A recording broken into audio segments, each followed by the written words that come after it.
l'heure semble être à la désescalade entre l'Iran et les États-Unis. Le président iranien ordonne d'entamer des pourparlers avec Washington.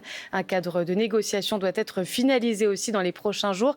Bref, le ton semble avoir changé après un week-end sous tension dans le détroit d'Ormuz et la pression américaine, pression rhétorique et militaire avec le porte-avions Abraham Lincoln stationné à quelques miles des côtes iraniennes.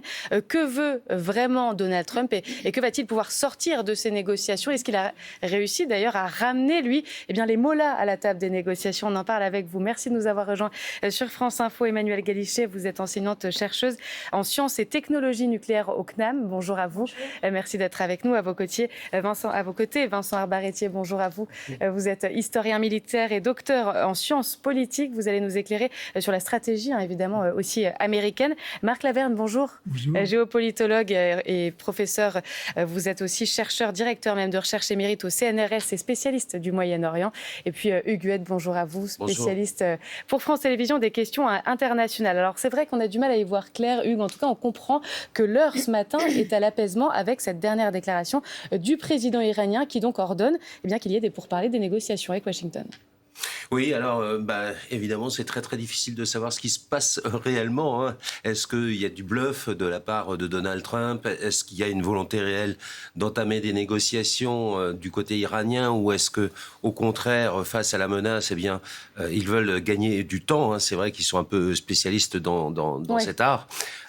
C'est très très difficile de savoir exactement où on en est. Il y a un autre acteur aussi dont on aimerait avoir quelques éléments, c'est Israël qui, pour une fois, Benyamin Netanyahou est assez silencieux sur la question, alors qu'il est évidemment au premier rang, à la fois en termes d'attaque sur l'Iran et en termes de défense par rapport à des représailles iraniennes.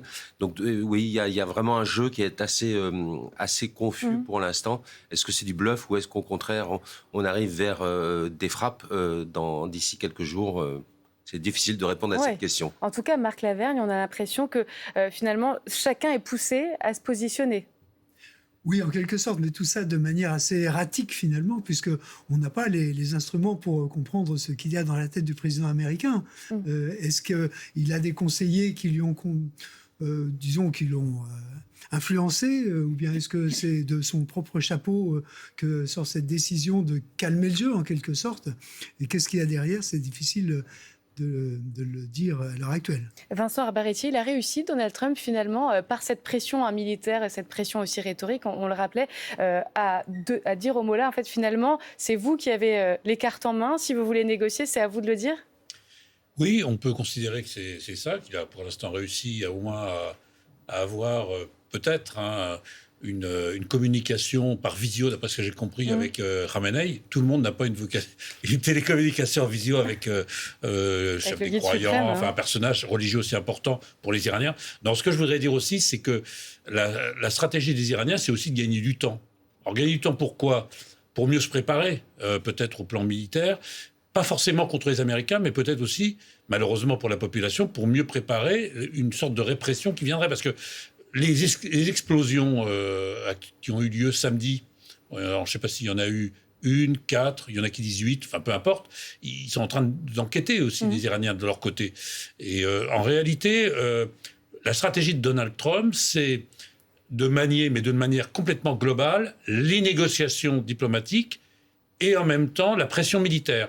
Et concernant la visite du chef d'état-major israélien au Pentagone, elle est à mon avis très logique, puisque c'est d'une part coordonner avec les Américains d'éventuelles frappes communes sur l'Iran, et ça se prépare, des opérations aériennes, c'est de la coordination purement militaire. Et puis il y a l'autre niveau, mais peut-être qui serait fait ailleurs qu'au Pentagone, peut-être à Fort-Langlais, qui est la direction de la CIA, c'est la coordination des services de sécurité, enfin des services d'espionnage. Donc les deux, à mon avis... Pas du tout à une opération de désescalade, là, au contraire. Non, parce que si vous voulez, désescalade, ça voudrait dire qu'à la fin, l'imam Khamenei accepte de reconnaître l'État d'Israël. Et là, tout le monde serait content. Il accepte de reconnaître l'État d'Israël, il accepte de ne plus faire de recherche nucléaire militaire, il accepte la venue de scientifiques américains ou internationaux dans ces centres de recherche. Donc ça voudrait dire qu'il est complètement qu'il accepte d'être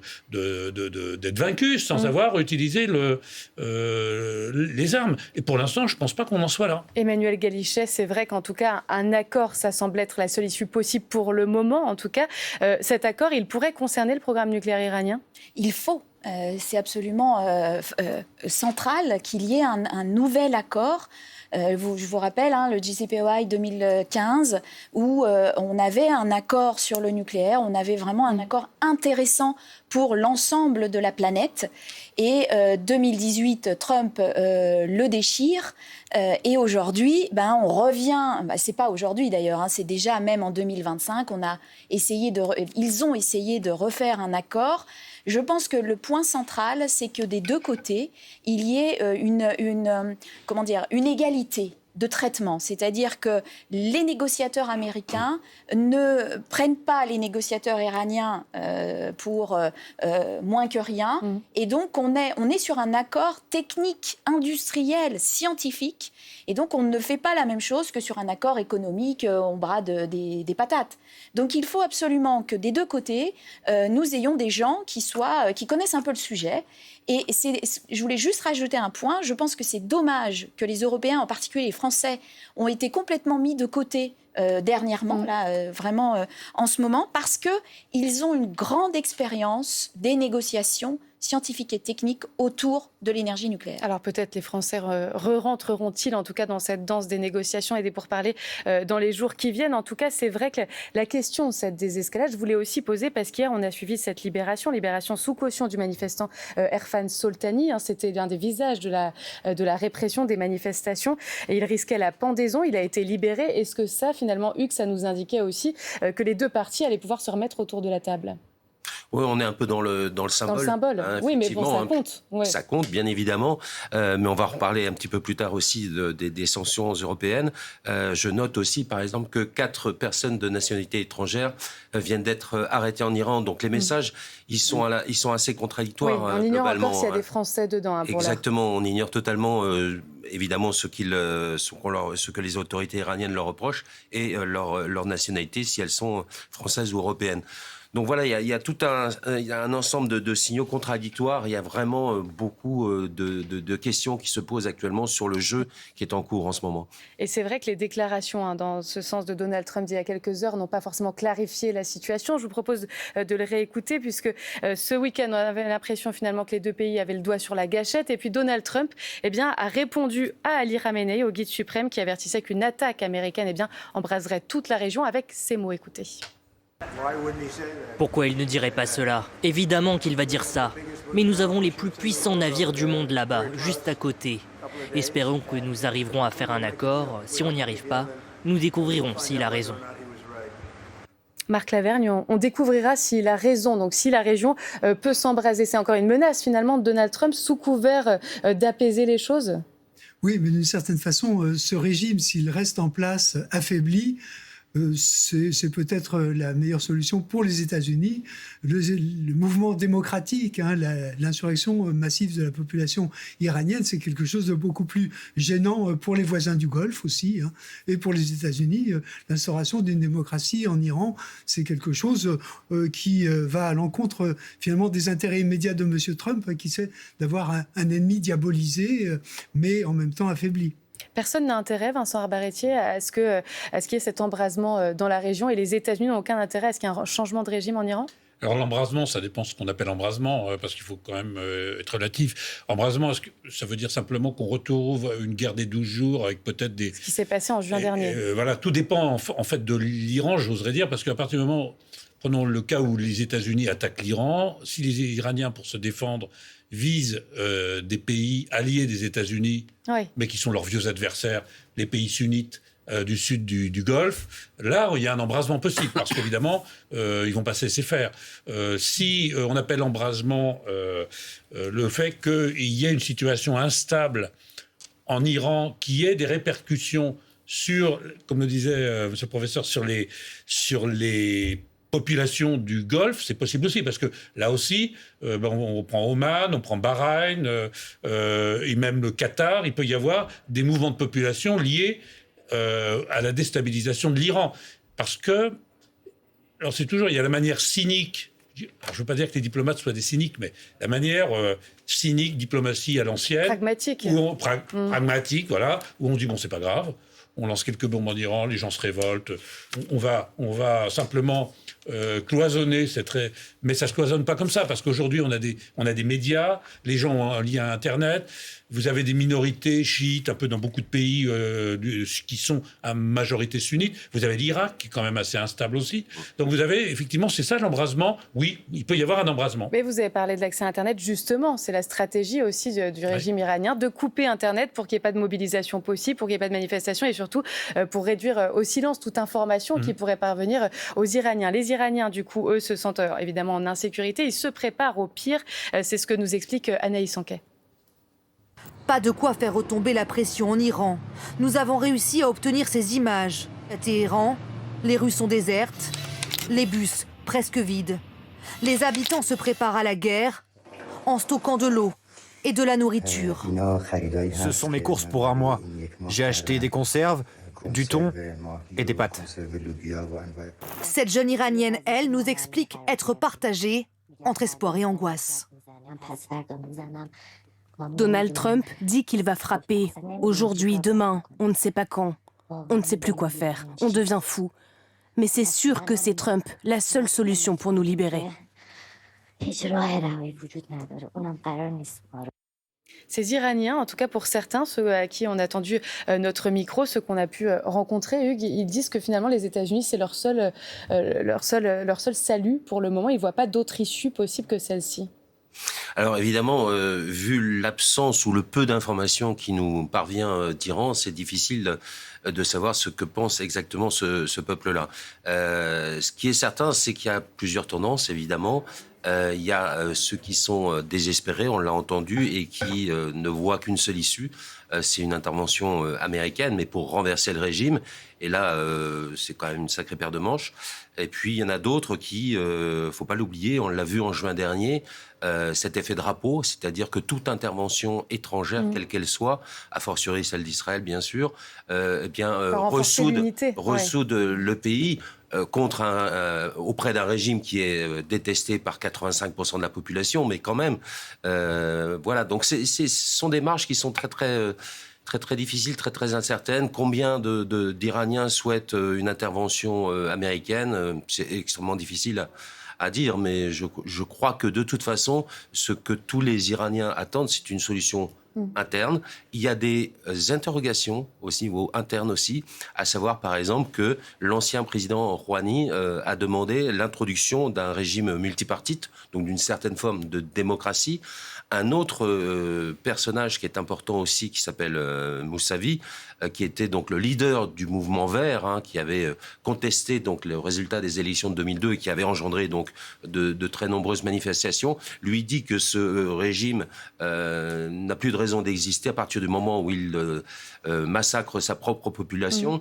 Donc vous voyez, il y a quand même des expressions à l'intérieur du régime, à savoir aujourd'hui quelle est l'influence de Moussavi ou de Rouhani, ça c'est une autre question. Et du côté des gardiens de la révolution, qui sont eux vraiment le fer de lance du pouvoir iranien, on n'a pas l'impression que ça se craquelle.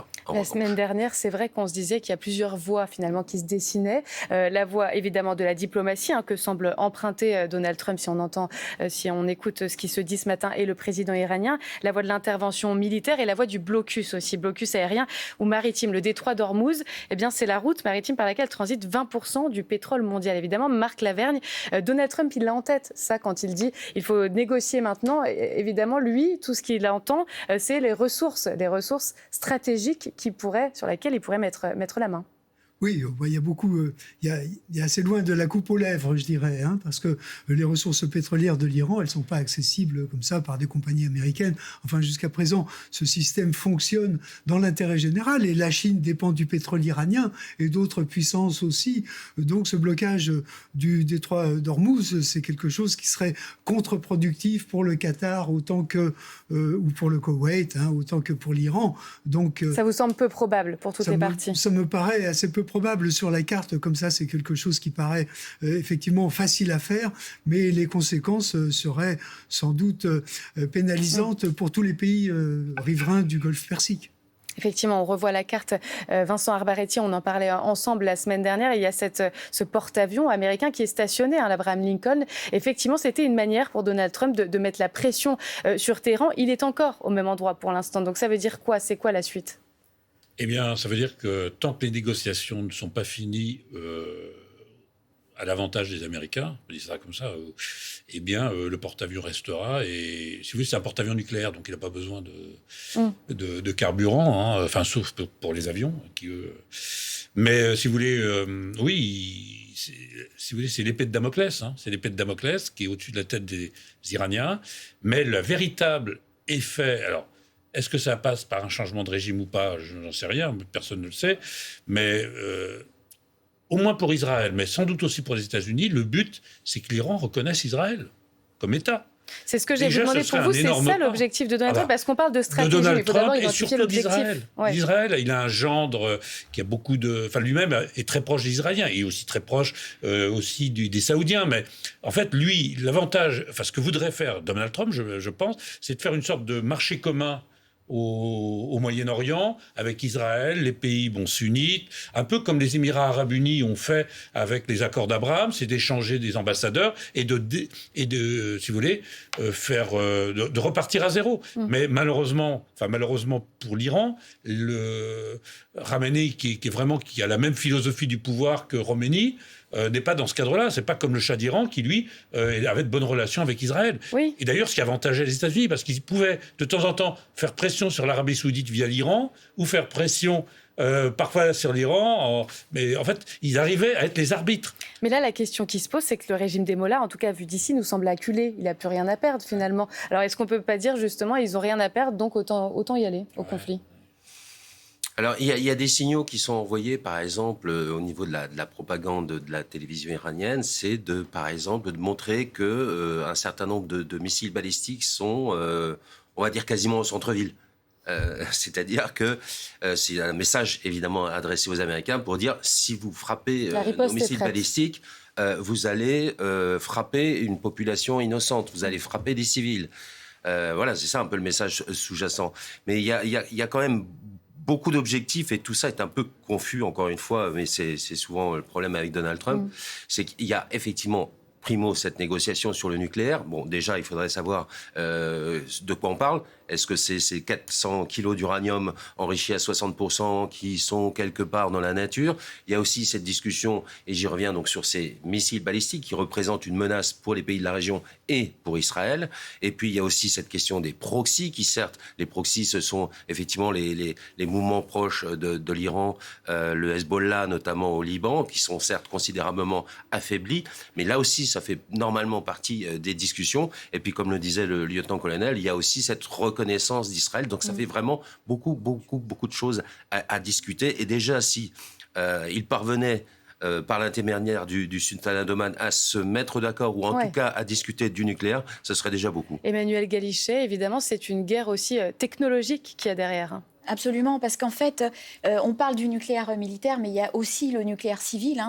L'Iran était une puissance à l'époque du Shah qui avait un énorme projet d'électricité nucléaire, avec plus de 20, un projet de construction de 20 réacteurs. Et aujourd'hui, il continue à y penser aussi. Et donc les Américains, évidemment, sont aussi intéressés. Si on regarde cette actualité sous un angle économique, le nucléaire, c'est le plus gros marché mondial pour les Américains et pour la Chine et pour la Russie.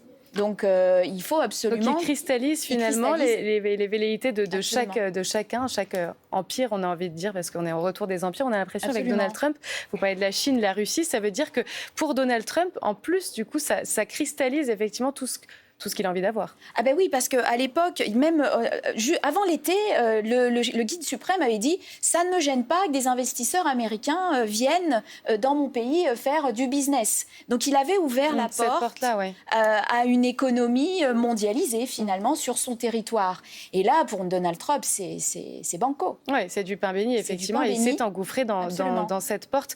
Donald Trump et l'Iran avec des relations très conflictuelles en ce moment, mais dont on essaie de comprendre comprendre si des escalades ou non il y a avec les dernières déclarations. On continue d'en parler bien évidemment sur France Info, mais pour l'heure il est 12h30 et c'est l'essentiel de l'actualité avec vous Valentine. Et le